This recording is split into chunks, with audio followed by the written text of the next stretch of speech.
Hi and then welcome to my book corner. Today we're taking a look at a manga, specifically The Cat Proposed. This is by Dento Hayane. First came out in March of 2020. The version I have got is obviously the English version, which I believe came out in 2021 and comes in at 256 pages. We shall talk a little bit about the story, the characters and the world building. I'm then going to touch very briefly on the presentation. I don't have a huge amount really to say about that before my final thoughts at the end. This is going to be a little bit more chaotic than normal, so it's not going to be split up as neatly as I normally would do. But let's just jump straight into the basics of the story. First things first, I apologise for anything that I mispronounce within this. I am not a native Japanese speaker, as you can probably tell. So this is a story specifically around Matoi Souta and Kihachi. And Souta is a young man who is incredibly overworked, struggling to make ends meet, feels really disenfranchised with life in general, feels lonely and feels isolated. Just come off an 18-day working run and he's on his way home. On his way home, he goes to the train station to get the train back, and he's that tired and fed up that he considers stepping on the track. And just for a moment, he takes that step forward and then gets startled back, thinks, I'm just so tired, I just need to get home, I just need to sleep, and then it'll be okay. And on his way home, he sees a flyer for a kodan, which is a form of Japanese oral storytelling that goes back hundreds and hundreds of years at this point. And he realizes he's never seen a kodan before, and this kodan was named the Vampire Cat of Nabashima. Double check what that was. And he goes in to watch this performance as he's never seen one before, and immediately gets swept up in the storytelling. Now, the storyteller is Kihachi. And there's almost an immediate link as Kihachi realizes that this is a young man who is right on the precipice and ready to jump, or at least allow themselves to fall. And so very much bends his awareness towards him to make it almost feel like Souta's the only person in the room and he's speaking directly to him. And that sort of pulls him out of his funk a little bit. And while he's watching, Souta is convinced that he sees cat ears. Puts this down more or less to the fact that he's exhausted until he realizes that he isn't when he wakes up the next day and Kihachi is there in cat form, which is enough to freak most people out.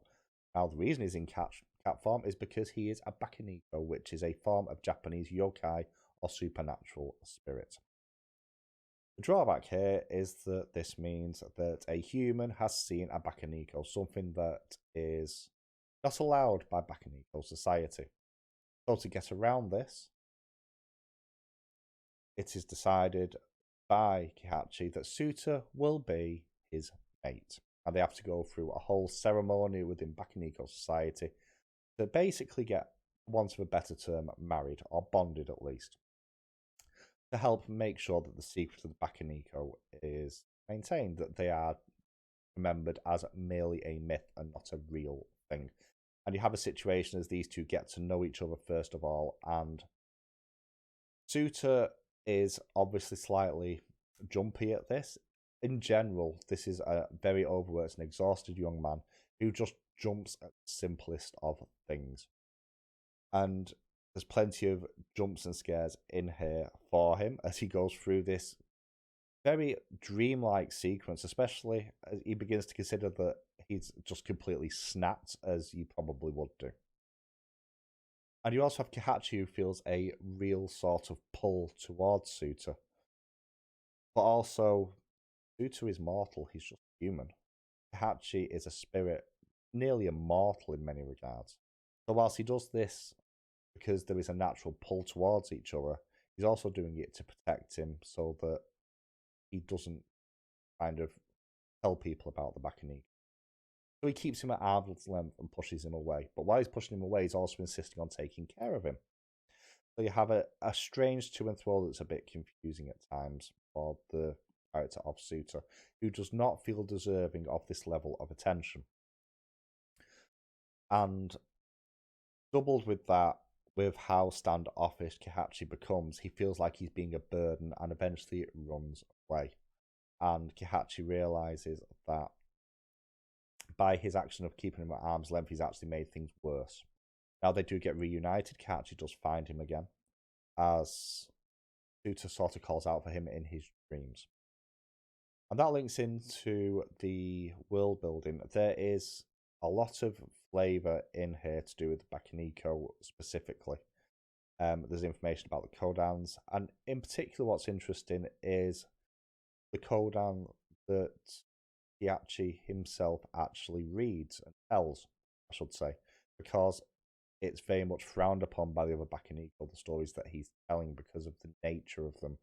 But the reason he does it is really interesting as well, and it's covered within one of the stories or chapters in the book, which I'll touch on in a minute. But you do get a sense of the weight of history in the style of storytelling that's going on here.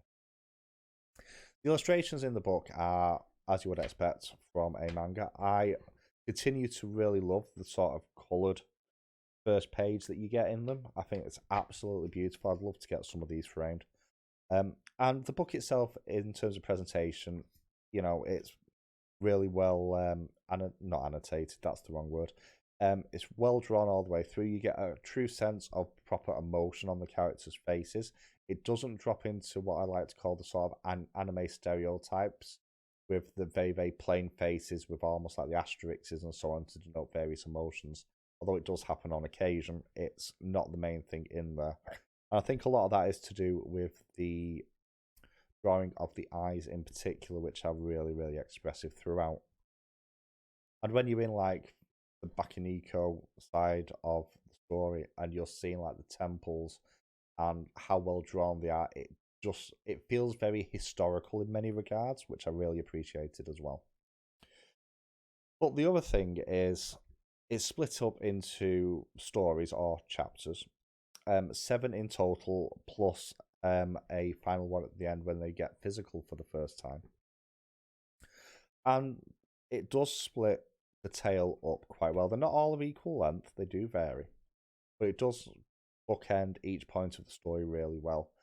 And for me personally, story 6, which covers where Kihachi themselves came from and why they tell the stories they do and the nature of him as a person, is probably the highlight for me overall. Also, there's some really, really good character growth that goes on within this. Souta goes from feeling unworthy completely and undeserving of any attention from anyone, and doesn't understand why Kihachi wants to lavish this attention on him and look after him and make sure he's okay, because he's not worthy of it. And even by the end of the book, he's not quite at the point of feeling comfortable with this, but he's getting close. Kihachi, on the other hand, realizes that he doesn't have to keep people at arm's length. This is from insinuated within the text, not the first time this has happened with him, but this is something special that he's eventually realizes that he wants to hold on to. And what I really like is the last couple of pages of the book. I'm just going to read them to you. Obviously, you won't get quite the same because you won't see the pictures. But the last couple of pages are talking from Souta's point of view. Someone, somewhere in this city, getting ready to take a plunge. Somewhere, a child is crying. Someone has come to a stop, so weighted down that they can't go any further. I'm holding Kihachi's hand. He is telling stories again today. Stories that may or may not save someone else. And I am thinking about writing my own story. I'll start by writing first letter, first word. So the story ends on a really, really hopeful, sweet note. Because whilst he's not there yet, Souta is beginning a new journey and taking the first steps. And it's a really hopeful point that no matter how low you get, there's always a chance to take another step and try and start again from fresh. So I really enjoyed this. I think it's a really, really powerful manga in many regards as well. I highly recommend it. That's The Cat Proposal by Denton Ayan. Have you read this? What did you think of it? Let me know in the comments. Catch you next time.